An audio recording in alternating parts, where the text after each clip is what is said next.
Alright, and we're back. Now, I had previously said what we could do to make this metal texture more like stone. Can we do that? We certainly can. In fact, generally when you're creating hand-painted metal textures, you're going to be fighting harder to make it not look like stone than you are to change it into stone. So let's play around with a few of these things. I'm going to turn off my scratches, because these are not the kind of scratches you would typically see in stone. I'm going to come down to my very bottom layer. I'm going to create a new layer, and I'm just going to go back to hue and saturation and give this a fairly dark brown. And we'll see what we get. That's not too bad. We're lit up pretty good. That might be better. I'm going to turn that off for now, and we'll kind of see what happens. Now, just like we did the light and dark, I'm going to create two new layers. I'm going to set them up the same way. So we'll make this one screen, and we'll make this one multiply.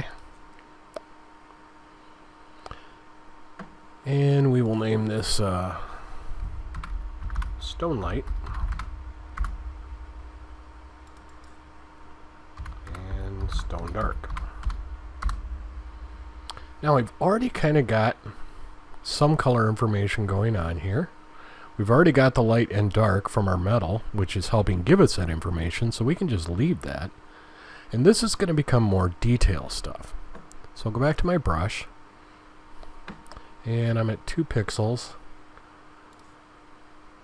I'm on Stone Light, and let's just see, yeah,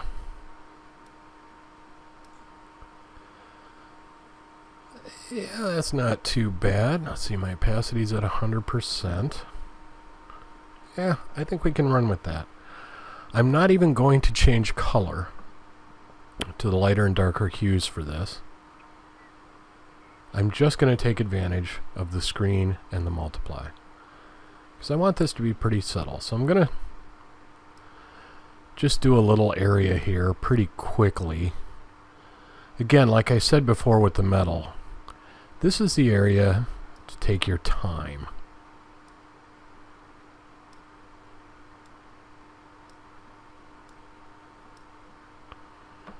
But I'll just do a little spot.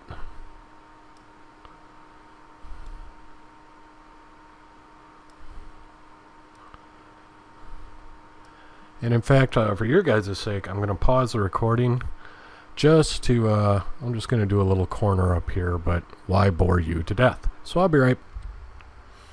Alright, so I've been playing around up here for just a couple minutes.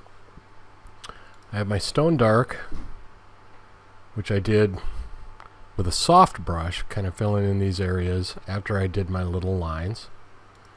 And I have my Stone Light, which I kept pretty thin. Given time, I could go back in and find some areas to brighten up.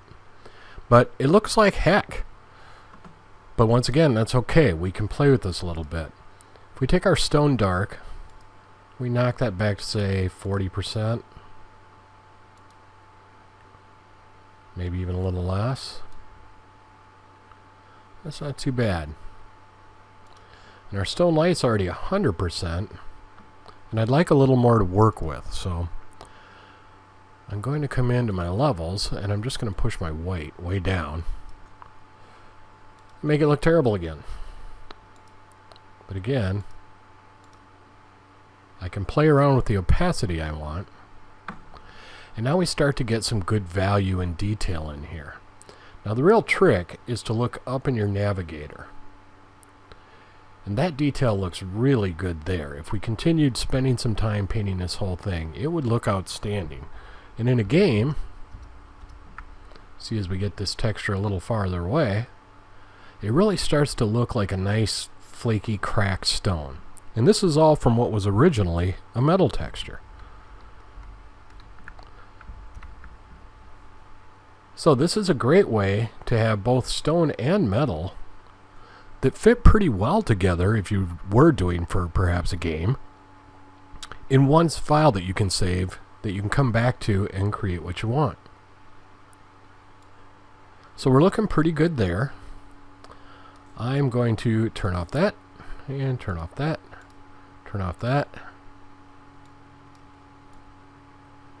And I'm going to turn my metal and my scratches back on. And let's make a new file. Make it 128.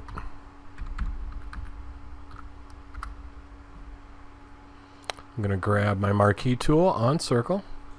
I'm going to enlarge this so I can see what I'm doing a little better. Pull corner to corner.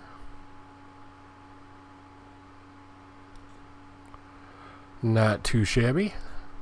Go back here and find a medium blue that we had before. Something that'll work good with this somewhere in here. I can work with that. Gonna go ahead and fill this. And now we're right back to when we were talking about value at the very beginning. Actually, I want to keep that selected. And I'm just going to come in. Use a soft brush.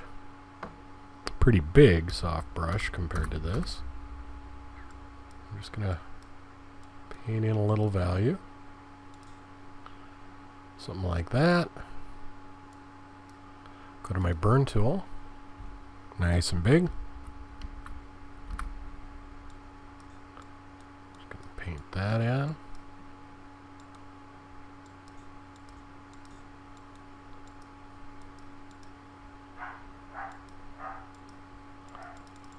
Really darken it up down here. Yeah, might be more than I like. So I'll undo a little bit. Spread that out a little. Go back to my brush. Make that pretty small. And darken up that value quite a bit. I'm going to click down in the corner. Then hold down Shift and click up in this corner. Not too shabby. So now we have a nice screw head. Now I can copy this entire thing. Control A, Control C, and I'm going to bring it back to my texture. Up here at the top, I'm going to make sure my top layer is selected so it's above that. Control V. And we have this giant, huge screw. Control T. Shift, and we'll just shrink this down. Hit Enter. Undo that because it's more than I wanted.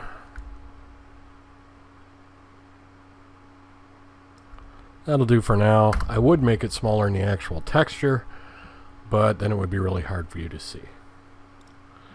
Alright, I'm going to go back to that layer that I had been on, select it again and make a new layer underneath my screws here. And I'm going to come over to my shape tool and grab my rounded rectangular shape. And I think I'll put in something like that. Something like that. That'll do just fine. I'm going to rasterize that layer. I'm going to take my fill down to 0, make it disappear. And then once again, we'll come into Bevel and Emboss. This time I'll make it go up a little bit. And I may even add some drop shadow to it a little.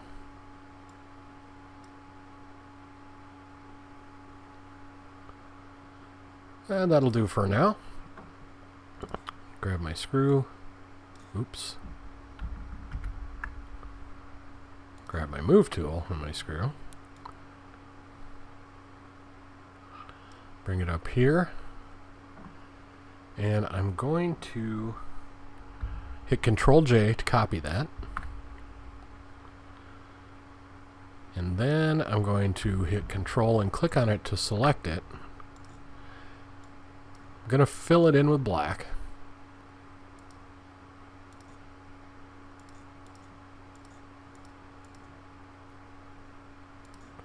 Or in this case, brush it in with black because that's easier.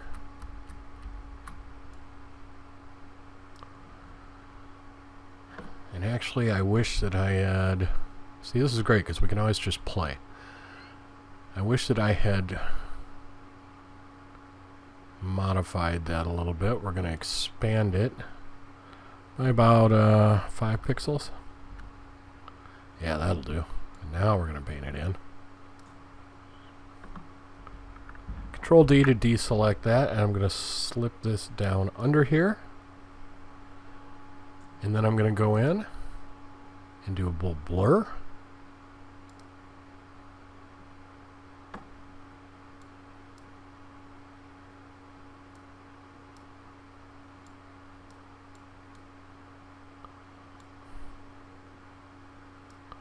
Maybe right around 10.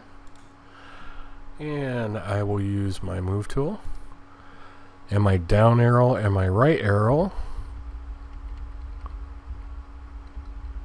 to move that shadow to suit our light a little bit better. And we can do this individually so that it looks a little bit different each time.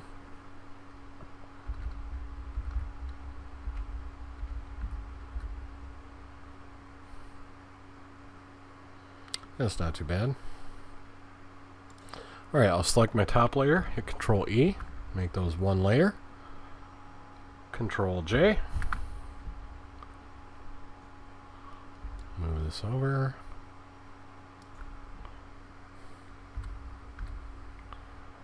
Control T. See, this is, I can't spin it around very good. Because if I do that, my shadow starts going the wrong way. So this is why I say you can do it separately. Because now, even though that looks fine, all of our screws are going to have the heads going the same way. And that's really weird and uncommon. But for the sake of this, that's what we're going to do. I'm going to hit Control E to collapse those two again. Control J again. And just pull these down. And now you can see where we start to get that metal look. Now, just like we made our scratches earlier, once you have some of this stuff on there, you can go back and create the same kind of layer again and make a little bit heavier damage. And that will have you making metal in no time. We can do sci-fi panels, stuff like that. Or you can turn all this stuff off and tear it up with some rock. Alright, I hope you enjoyed these two videos, and it'll get you going with doing some stylized textures on your own that are a little more painterly. I'll see you guys in the next video.